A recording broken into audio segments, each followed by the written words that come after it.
विद्यार्थियों, मैं डॉक्टर सोना Jain, assistant professor, department of economics, government college Jamua Ramgarh से फर्स्ट ईयर के विद्यार्थियों के लिए आज का topic static and dynamic analysis पर विश्लेषण करूंगी।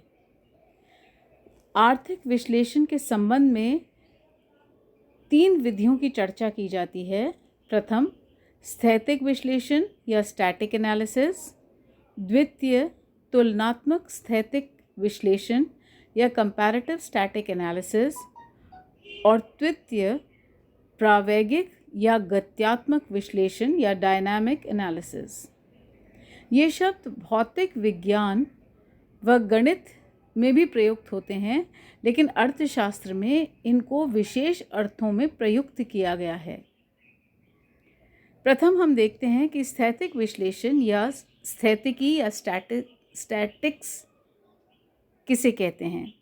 स्थैतिक विश्लेषण समय रहित या टाइमलेस होता है तथा कुछ तत्वों को दिया हुआ मानकर चलता है। स्थैतिक विश्लेषण में विभिन्न चल राशियाँ या वेरिएबल्स के मूल्यों में जो संबंध स्थापित किए जाते हैं वे एक ही समय बिंदु या सेम पॉइंट ऑफ टाइम या एक ही समय अवधि या सेम पीरियड ऑफ टाइम से संबद्ध होते हैं। इसलिए स्थैतिक विश्लेषण को समय रहित विश्लेषण कहा गया है। हम जानते हैं कि बाजार मांग वक्र व बाजार पूर्ति वक्र के परस्पर कटाव से एक वस्तु की संतुलन कीमत या संतुलन मात्रा निर्धारित होती है। यह व्यष्टि अर्थशास्त्र में स्थैतिक विश्लेषण का सरलतम उदाहरण माना गया है। स्थैतिक विश्लेषण में संतुलन के नियमों का अध्ययन किया जाता है। इसमें हम कुछ तत्वों को दिया हुआ मानकर उनके परिणामों का अध्ययन करते हैं। हम कीमत सिद्धांत में ये देखेंगे कि मांग व पूर्ति वक्रों के दिए होने पर एक वस्तु की कीमत उस स्थान पर निर्धारित होती है जहां मांग की कुल मात्रा पूर्ति की कुल मात्रा के बराबर होती है। यहाँ पर हम मांग व पूर्ति वक्रों को प्रभावित करने वाले तथ्यों को स्थिर मान लेते हैं। जैसे मांग वक्र को प्रभावित करने वाले विभिन्न तत्व जनसंख्या का आकार, आय, रुचि, अन्य वस्तुओं की कीमतें आदि स्थिर मान लिए जाते हैं। इसी प्रकार पूर्ति को प्रभावित करने वाले विभिन्न तत्व जैसे प्राकृतिक साधन, जनसंख्या, पूंजी, तकनीकी ज्ञान आदि को भी स्थिर मान लिया जाता है। इन विभिन्न तत्वों को स्थिर मानकर हम संतुलन कीमत का अध्ययन करते हैं। हमें यह याद रखना ज़रूरी है कि संतुलन एक स्थिर किस्म का संतुलन या स्टेबल इक्विलिब्रियम होता है। यदि इसमें कोई हलचल पैदा होती है तो यह पुनः अपने आप स्थापित होने का प्रयास करता है। जैसे बाजार में वस्तु की कीमत व मांग व पूर्ति की शक्तियों से उस स्थान पर निर्धारित होती हैं जहां कुल मांग कुल पूर्ति के बराबर होती है। अब कल्पना कीजिए कि किसी कारण से एक वस्तु की कीमत बढ़ जाती है तो मांग की मात्रा व पूर्ति की मात्रा में अंतर उत्पन्न हो जाएगा। बढ़ी हुई कीमत पर मांग में कमी आएगी तथा पूर्ति बढ़ाई जाएगी। पूर्ति के बढ़ने पर कीमत में गिरने की प्रवृत्ति लागू होगी तथा मांग में कुछ वृद्धि होगी। इस प्रकार आगे चलकर पुनः नया संतुलन स्थापित हो जाएगा। इसलिए इसे स्थिर संतुलन कहा गया है। स्टोनियर और हेग के अनुसार स्थैतिक विश्लेषण के अंतर्गत जिस प्रश्न का विवेचन किया जाता है वह यह बतलाता है कि मांग व पूर्ति वक्रों के दिए हुए और अपरिवर्तित रहने पर बाजार में संतुलन कीमत कैसे निर्धारित होती है।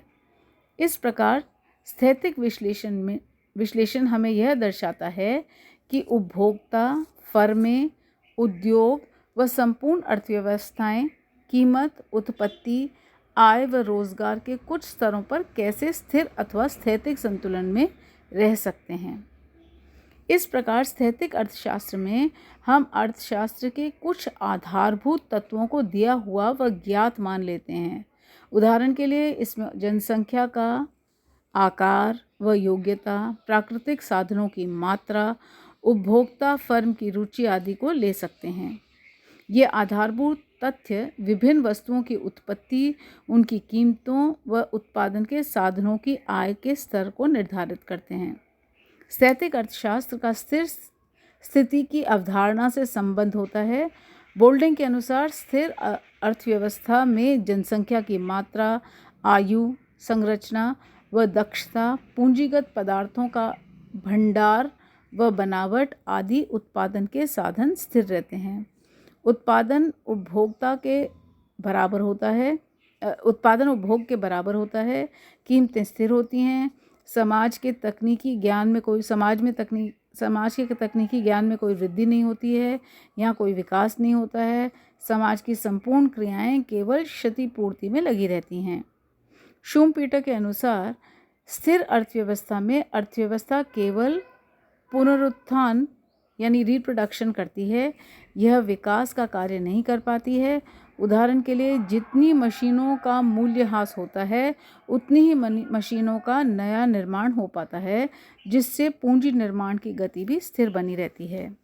स्थैतिक अर्थशास्त्र में साधारणतया समय तत्व नहीं होता, लेकिन कुछ विद्वानों का मत है कि फसलों के उत्पादन में जो समय समय पर उतार चढ़ाव आते हैं वे स्थैतिक अर्थशास्त्र में शामिल किए जाएंगे, क्योंकि ये उतार चढ़ाव उत्पादन की विधियों, पूंजी आदि के स्थिर रहते हुए केवल मौसम के परिवर्तनों के कारण ही आते हैं।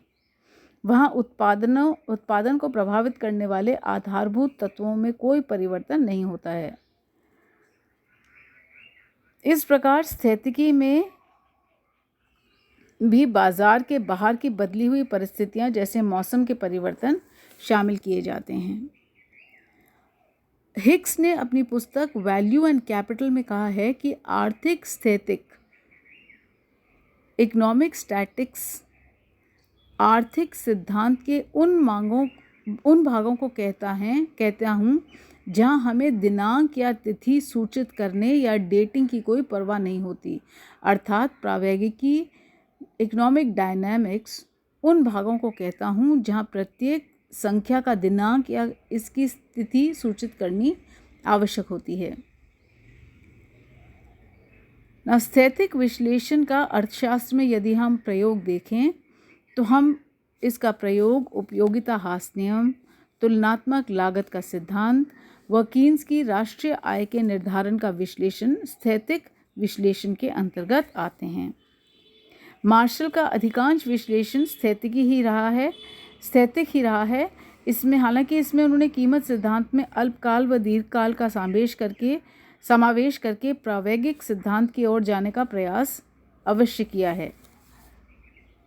लेकिन स्थैतिक विश्लेषण की अगर हम मर्यादाओं की चर्चा करें तो ये सरल होती हैं और अर्थव्यवस्था की कार्यप्रणाली को समझने में सहायता पहुंचाती हैं। लेकिन इनकी मर्यादाएं क्या हैं? प्रथम, आर्थिक विकास को समझने में ये अनुपयुक्त होती हैं क्योंकि ये वास्तविकता से परे होती हैं। और आजकल अगर हम देखें तो अर्थशास्त्र में आर्थिक विकास के अध्ययन का बहुत महत्व बढ़ गया है और इसमें प्रावैगिक विश्लेषण का उपयोग किया जाता रहा है। दूसरा, विभिन्न समयों पर अध्ययन में ये अनुपयुक्त साबित होती हैं क्योंकि आर्थिक विश्लेषण में अध्ययन में सहायक नीति निर्धारण की जब हम बात करते हैं तो वहाँ पर आजकल प्रावैगिक अर्थशास्त्र का महत्व बहुत बढ़ गया है। अंतिम संतुलन का अधिक महत्व होने के कारण स्थैतिकी का महत्व भी बढ़ गया है।